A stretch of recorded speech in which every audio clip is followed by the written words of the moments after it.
Hola, nuevamente los estamos saludando.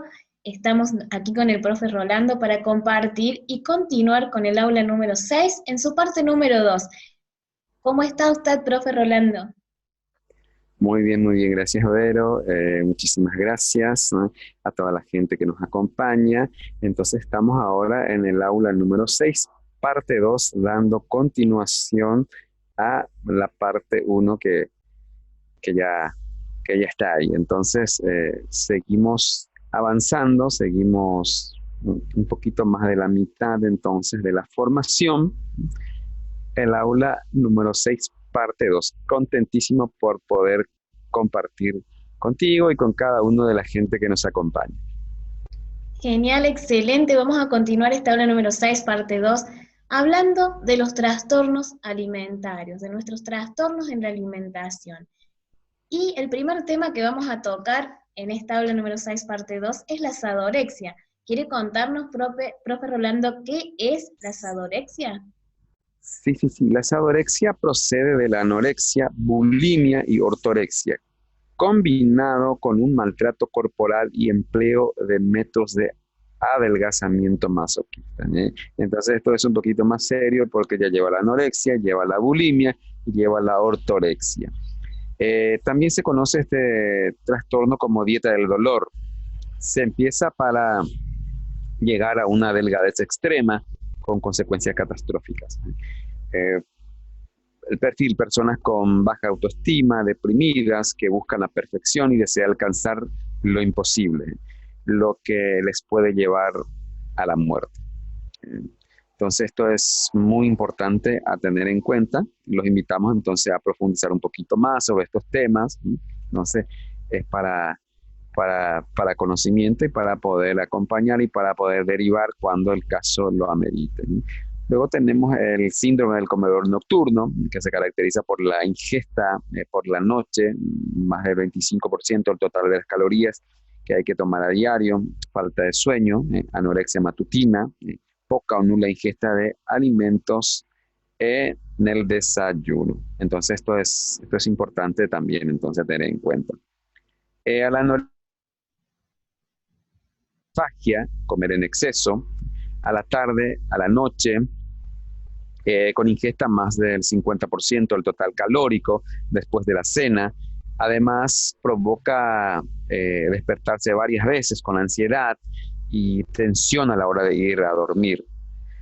No conlleva efectos de la bulimia, vómitos, laxantes, diuréticos, o del trastorno por atracón. Las tomas son pequeñas cantidades. Se da en personas con baja autoestima y depresión. Se puede considerar también un trastorno del sueño, además de ir unido al síndrome de piernas inquietas, ¿eh? Conocemos a esa persona entonces que siempre tiene eh, moviendo las piernas entonces, ¿no? Apnea, la parte respiratoria, el sonambulismo, además de acarrear un aumento de peso, ¿no? El tratamiento siempre es algo psicológico, dietético con control de alimentos y horarios, ¿eh? Entonces ya hemos mencionado y volvemos a mencionar entonces que no tratamos patologías directamente, simplemente acompañamos para que se pueda producir un quiebre y pueda tener el acompañamiento necesario para acudir a un profesional de cada área, de cada rama. Luego tenemos el síndrome de descontrol alimentario, que es una forma incompleta de bulimia. Se trata de atracones, pero sin conductas compensatorias purgativas, ¿eh? Eh, con menos alteración perceptiva del propio cuerpo. Más común entre mujeres jóvenes, también en personas obesas. Se relaciona la ingesta rápida de una cantidad de alimento importante con una sensación de falta de control, varias veces por semana. No existen prácticas purgativas. Se come sin hambre hasta sentirse desagradablemente lleno y se hace a solas por vergüenza, depresión o sentimiento de culpa. No aparecen estrategias compensatorias. Tratamiento psiquiátrico con apoyo nutricional, sobre todo para equilibrar el peso y establecer líneas racionales de alimentación. Luego tenemos la pregorexia, aparece en las mujeres embarazadas que les horroriza engordar y hacen dietas, a veces inducen al vómito. Es muy peligroso para la madre y para el hijo. Entonces, esto es muy importante a tener en cuenta siempre. Eh, Seguimos avanzando y también de paso seguimos invitando a que profundicen estos temas, entonces investigando un poquito más, para poder hacer el acompañamiento necesario cuando la oportunidad aparezca. Tenemos la druncorexia o la ebriorexia. ¿Podrías hablarnos un poquito, Vero, sobre la druncorexia o la ebriorexia? Claro que sí, con muchísimo gusto y realmente no dejamos de sorprendernos en este aprendizaje diario, ¿no? Y cuántos trastornos existen, son muchísimos, muchísimos. Así es que bueno, vamos a hablar ahora entonces de la druncorexia y la ebriorexia.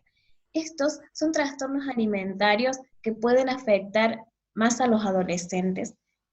Es una tendencia entre algunos adolescentes donde restringen la ingesta de alimentos para compensar ese consumo de calorías que les proporcionan las bebidas alcohólicas cuando salen de marcha, cuando salen de fiesta.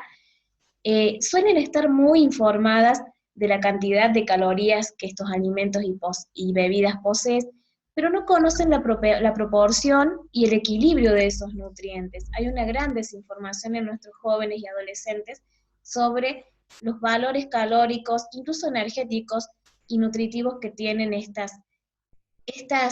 tipo de consumiciones, ¿no? De alcohol o de comidas. Para evitar que el alcohol haga estragos, tienden ellos a comer, por ejemplo, algún dulce, algún snack energético como las papas fritas. Es una alimentación nada saludable a nivel cardíaco, porque estamos hablando de generar una reacción a través del alcohol en el organismo y un inmunosupresor a través de un dulce o de un snack como las papas fritas, y eso hace que se genere una especie de complot en el organismo, como una especie de bomba de tiempo, como hoy, no muy usado principalmente en países como Argentina y todos los países de América del Sur, del consumir vodka con algún energizante. Estamos hablando de un elevador cardíaco y un inmunosupresor, lo que puede generar una bomba de tiempo en nuestro corazón. Y nuestros jóvenes están en altísimo riesgo en cuanto a la druncorexia y a la ebriorexia. Es uno de los trastornos para tener más en cuenta en este momento como papás o como tíos, como familiares o como miembros de la comunidad misma, ¿no? De tener en cuenta de cuán complejos pueden ser estos consumos en nuestros queridos y adorados jóvenes y adolescentes. Así mismo, tal cual como lo dices. Es muy, pero muy importante a tener en cuenta esto. A veces pasa inadvertido estas conductas, estos trastornos, para dar cuenta. Y bien, ahora entramos en las alergias alimentarias, que es muy, pero muy importante también tener en cuenta. Así que podrías hablarnos un poquito de qué son las alergias alimentarias, Vero. Claro que sí. Las alergias alimentarias son reacciones del sistema inmunitario que ocurre poco después de haber ingerido determinado alimento. Incluso puede ser por una pequeñísima cantidad y esto va a causar una alergia, lo que provoca algunos signos o unos síntomas. Pueden ser problemas digestivos, puede ser una urticaria, una inflamación en las vías respiratorias. En algunas personas, una alergia alimentaria puede ocasionar síntomas muy pero muy graves. Incluso una reacción puede poner en riesgo mismo la vida de la persona, lo que vamos a denominar como anafilaxis. Con el tema de las alergias alimentarias es de tener mucho cuidado y observar cuáles son esos alimentos que a la persona le pueden llegar a causar algún tipo de reacciones. Es muy normal encontrarse con personas que consumen, por ejemplo, pimienta negra o azúcar, lactosa, la glucosa, bueno, todas esas que ya vamos a continuar hablando en los próximos temas, y que le producen estas reacciones como palpitaciones, falta de respiración, asfixias, incluso pueden hasta correr riesgo en su propia vida. Sí, sí, Eh, sí, sí. es muy, muy fácil de confundir una alergia alimentaria con una reacción mucho más frecuente, lo que llamamos intolerancia a determinado alimento, ¿no? Aunque es muy molesta, la intolerancia alimentaria es una enfermedad o una patología menor. La gravedad que involucra el sistema inmunitario es diferente a la que puede producir una alergia.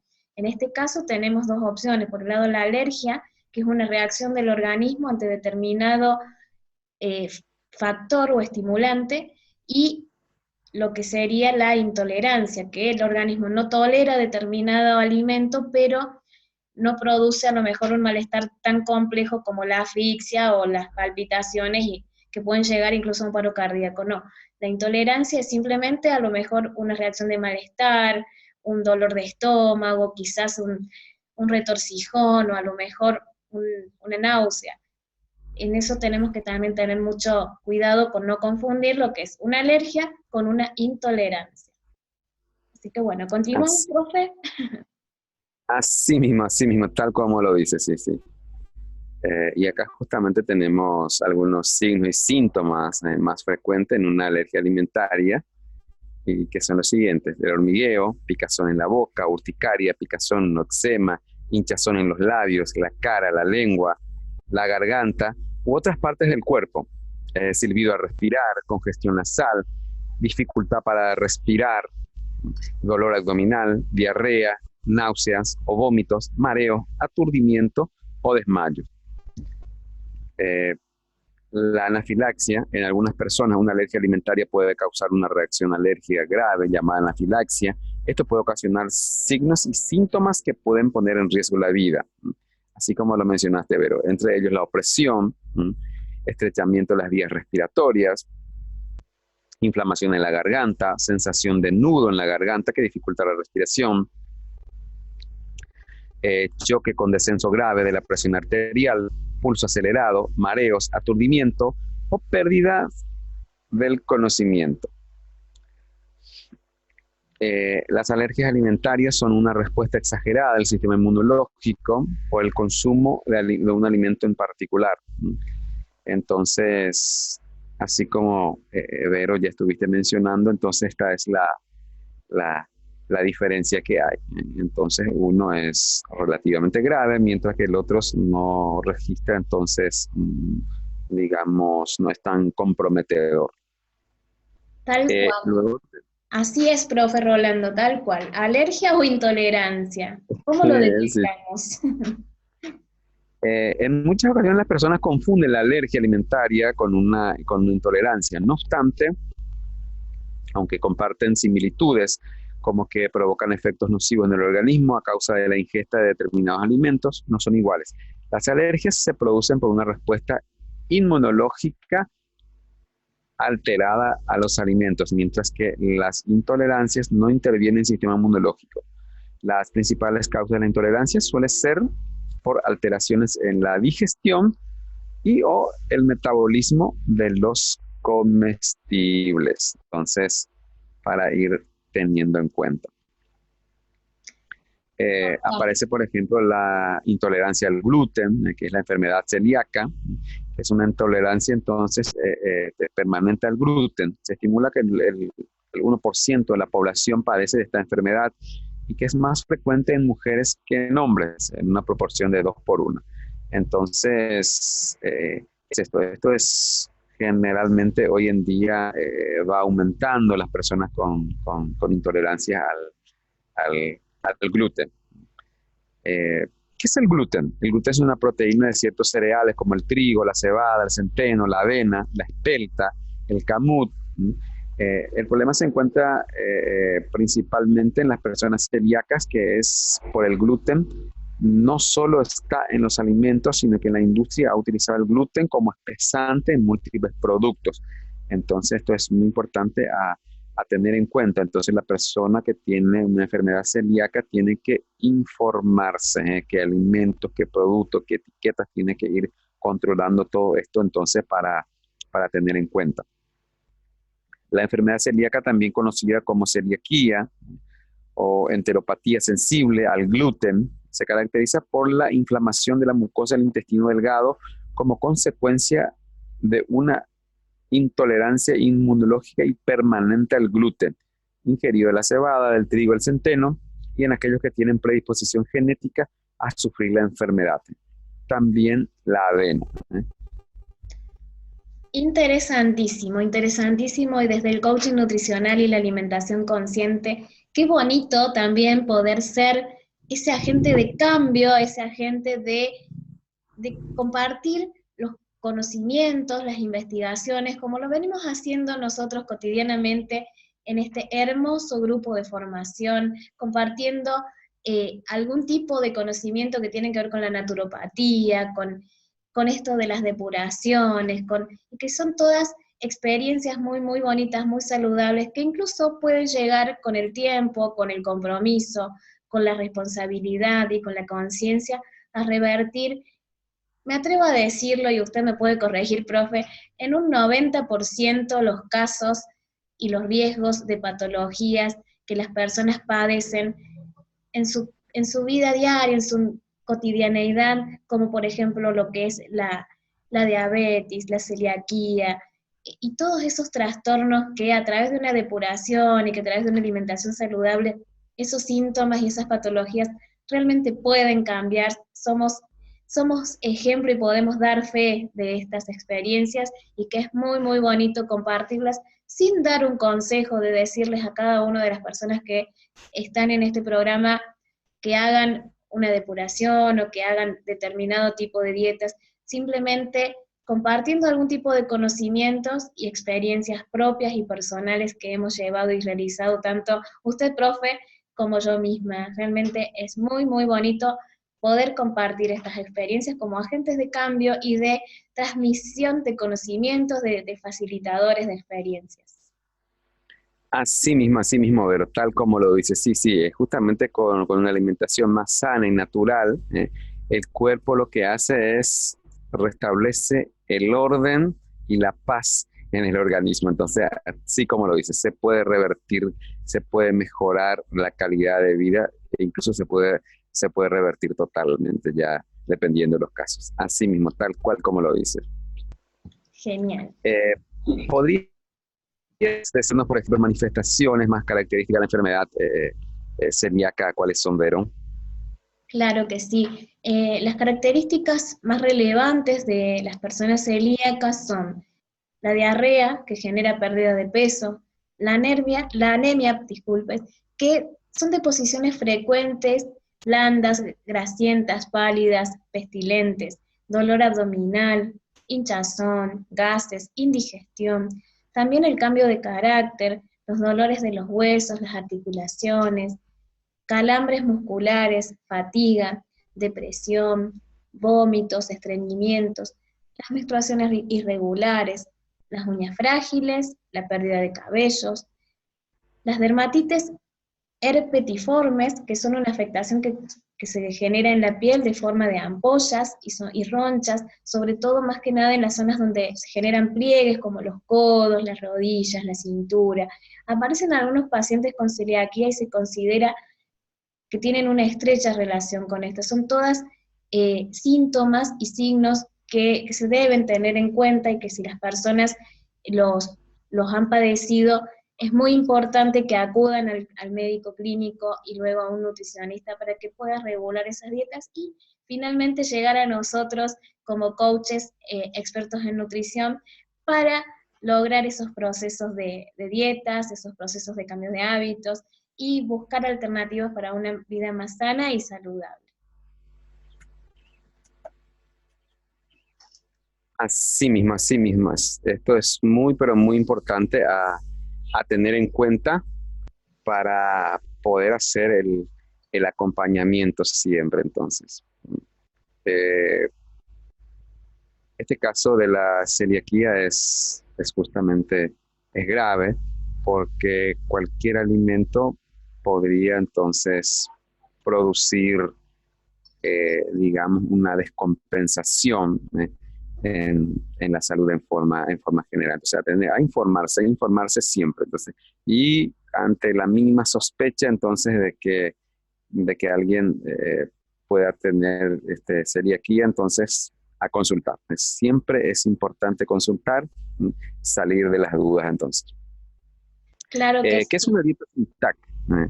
Hoy en día estamos hablando bastante de lo que es una dieta sin TAC, entonces, que no contiene gluten. Básicamente la sigla TAC significa trigo, avena, cebada y centeno, ¿no?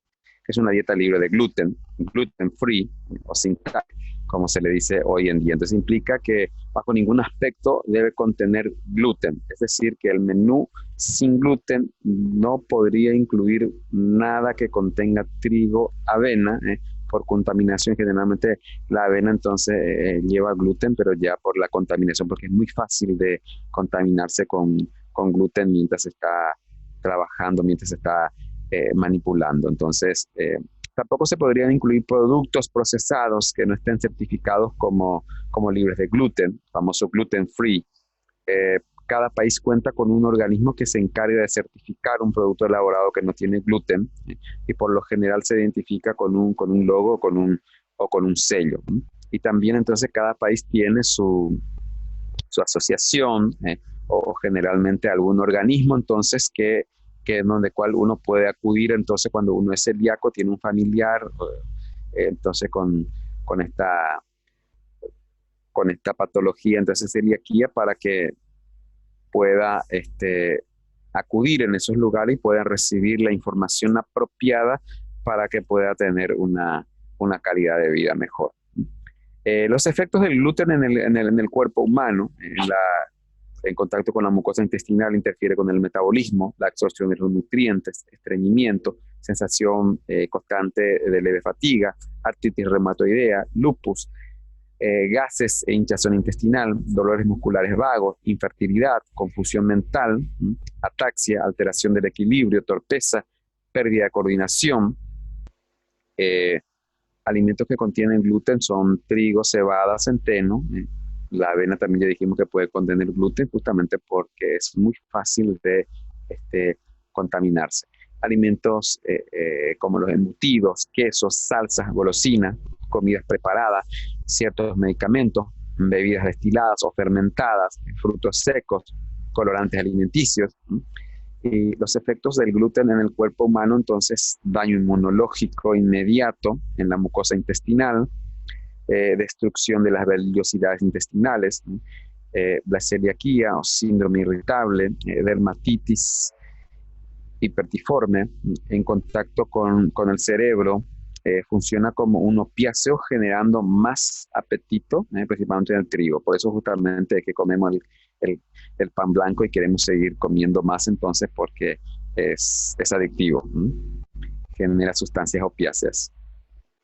Así es, importantísima información a tener en cuenta para los celíacos y, bueno, conocer todas estas posibilidades y todas estas consejitos que nos da la Organización Mundial de la Salud también, ¿no?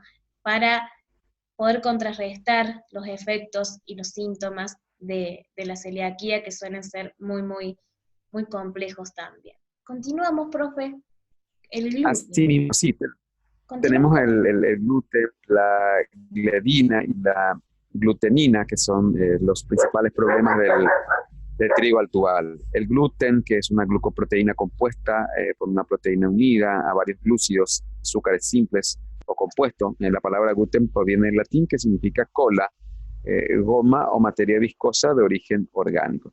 Entonces, justamente son sustancias muy pegajosas que se adhieren y intoxican al organismo, aunque de repente nosotros no seamos celíacos, siempre está aportando una cuota de muco entonces al organismo, por eso aparecen las alergias, entonces generalmente tiene que ver con el gluten, aunque no seamos celíacos, aunque podría haber cierta tolerancia o intolerancia al gluten, entonces cada cuerpo, cada organismo es distinto. Inclusive puede aparecer eso más adelante, puede aparecer ya entonces en la juventud o puede aparecer ya en una edad adulta también entonces estos, estos síntomas. Entonces, y es debido al gluten. Entonces, es para tener en cuenta cómo reacciona su cuerpo, cómo va ese acompañamiento entonces de la alimentación consciente. Tenemos en cuenta, si me hace mal, es hora de dejarlo, ¿no? Si yo voy notando ciertas mejorías,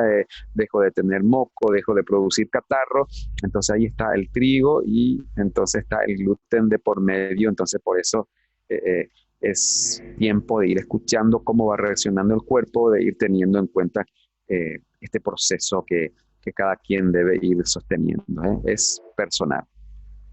Claro que sí, en esos procesos personales vamos como coaches nutricionales a acompañar esos quiebres y esas posibilidades de cada uno de nuestros clientes, de cada una de las personas que acuden a nuestras sesiones, a nuestras consultas, luego de haber generado o realizado una consulta previa con sus profesionales de la salud, para que ellos puedan prever todas las necesidades que ellos necesitan, todo lo que ellos necesitan, mejor dicho, para mantener su calidad de vida, y ahí es donde vamos a ingresar nosotros para acompañar ese proceso, para que la persona no abandone el proceso en el tiempo, para que pueda sostenerlo, para que pueda trabajar sobre los nuevos hábitos, para que trabajemos con ellos el autoestima, la confianza, la seguridad, y realmente desde el conocimiento de cada uno de estos temas, de estas patologías y de estos trastornos.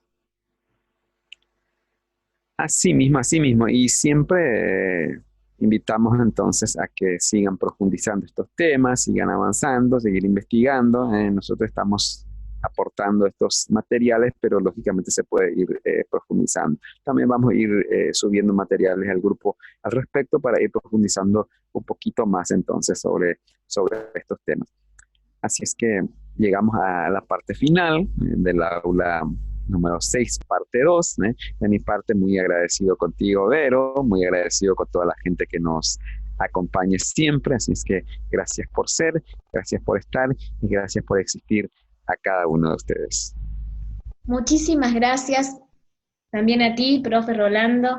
Muchas gracias a todas y cada una de las personas que siguen estas aulas y que día a día se instruyen con estas experiencias, con estos materiales, que nosotros con muchísimo amor hemos elegido para compartir junto a ellos. Eh, Simplemente gracias. Continuamos en una próxima aula, en el aula número 7, y ya solamente nos quedan 3 aulas por experimentar, 3 aulas de aprendizaje, 3 aulas de compartir conocimientos, y vamos a llegar a ese momento tan, pero tan deseado, de estar preparados para acompañar a muchísimas personas como agentes de cambio para una vida más sana, más saludable y más feliz también. Así es que muchísimas gracias a cada uno de ustedes, gracias por ser, gracias por estar y gracias por existir, como decimos en todas y en cada una de nuestras aulas.